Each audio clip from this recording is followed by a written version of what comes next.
J'ai vu Manuel de survie à l'apocalypse zombie.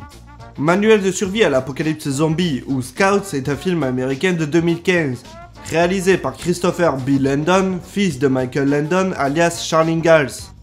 Scénariste du très bon Paranoiac avec Shia LaBeouf et de Paranormal Activity 2, 3 et 4. Il s'essayera à la réalisation sur le meilleur Paranormal Activity selon moi, le spin-off The Marked One.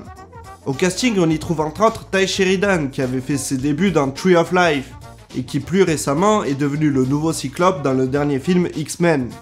Logan Miller qui a débuté dans des productions Disney et surtout en guest star Cloris Leachman, Mau Mau pour les fans de Raising Up ou bien la grand-mère de Malcolm, qui d'ailleurs, au cas où si vous ne le saviez pas, est une série produite et créée par Linwood Boomer qui jouait le mari d'une des filles de Charles Ingalls dans la série. Comme ça, la boucle est bouclée. L'histoire c'est celle de 3 scouts, Ben, Carter et OG. Les 3 sont en train de recruter des nouveaux scouts car on comprend que Ben et Carter en ont marre car leurs camarades se moquent d'eux et de leur passion.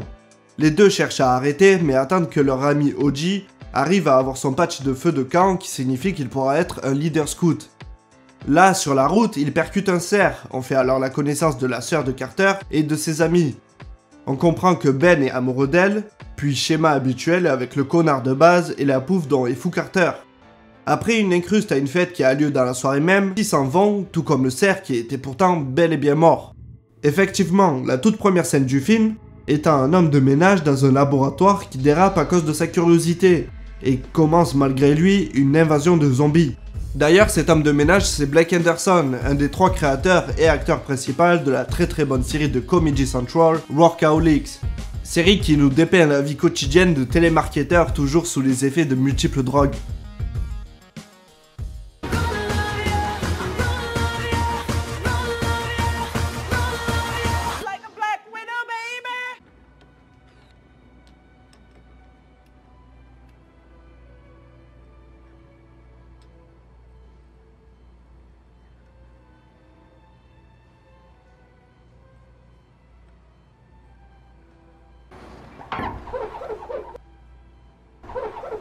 Les deux amis rejoignent OG qui prépare le camp en forêt. La nuit tombe et après que celui-ci se soit endormi, Ben et Carter décident de se faufiler à la soirée qui a lieu en ville.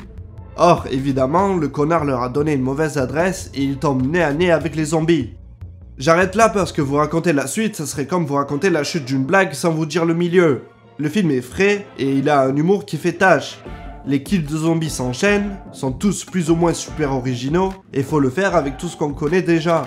D'ailleurs, mettons les choses au clair. Oui, c'est encore la même chose que beaucoup d'autres films, sur la base. Mais le traitement de celle-ci et la réalisation parfaite font que le film sent quand même le neuf. Et pourtant, le film a été écrit en 2010. Le scénario a été mis de côté pendant longtemps car la société de production Paramount était sûrement trop frileuse et à court de réalisateurs assez courageux pour s'y atteler. Et là, je dois dire que ça aurait été un tout autre film sans le talent de scénariste et de réalisation de Christopher B. Landon. Il y a du génie dans beaucoup de plans, dont un particulièrement où l'on suit une boule de métal passer de tête en tête de zombies avec des effets de sang et d'explosions en CGI vraiment magnifiques. Les gags du film sont aussi énormes. L'humour est certes pas super fin, mais qu'est-ce que ça fait du bien. Le film jouit d'une violence et d'une non-censure qui sert vraiment le propos. On a droit à du sang, de la cervelle, des boobs et une grosse surprise que le film vous réserve. Et d'ailleurs, c'est ce qui a une fois de plus tué le film d'avance. Trop gore et sûrement trop orienté pour les jeunes pour une sortie digne de ce nom au cinéma. En tout cas, surtout avec autant de sexe à l'écran. Et pourtant, au final, c'est juste un American Pie avec des zombies. Le côté teen movie est respecté et sublimé parfaitement. La glorification de ces gosses plus débrouillards que leurs camarades du même âge, complètement abrutis, est parfaite et sert encore une fois le propos. Par exemple, les films de Romero sont une critique du système capitaliste et de la consommation entre autres.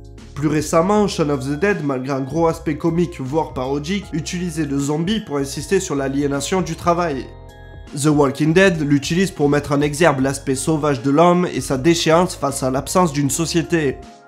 Et le film d'aujourd'hui nous décrit une jeunesse complètement conne et idiote, confrontée à un problème que seuls les marginaux, des intellos dans notre cas précis, arriveront à combattre grâce à leur savoir et à leur apprentissage. Cette même année est sorti Freaks of Nature, avec un casting plus faible malgré le caméo de Bob Odenkirk, Saul Goodman pour les fans de Breaking Bad, ou de Keegan-Michael Key du duo Key and Peele. Je vais pas vous faire un résumé complet de l'œuvre, mais en gros c'est des zombies, des humains et des vampires qui vivent tous en paix ensemble, mais un jour tout part en couille car les aliens débarquent sur Terre. Un bon film mais qui peinait à servir vraiment un propos, là où Scouts déchire à tous les niveaux pour sublimer une idée. La scène jouissive de la boîte de nuit est un pur exemple d'utilisation des codes pour insérer un sous-texte dans tout ça. Un film déjà classique pour moi, qui rejoint le panthéon des films de zombies que j'aime vraiment. C'était donc J'ai vu Manuel de survie à l'apocalypse zombie. À la prochaine.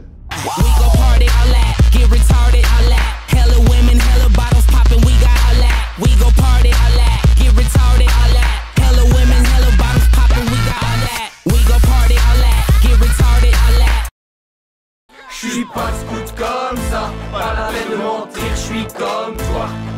J'suis pas scout comme ça, j'ai pas la natte, j'ai pas la style, j'ai pas les badges, mais la 13 elle kiffe ça.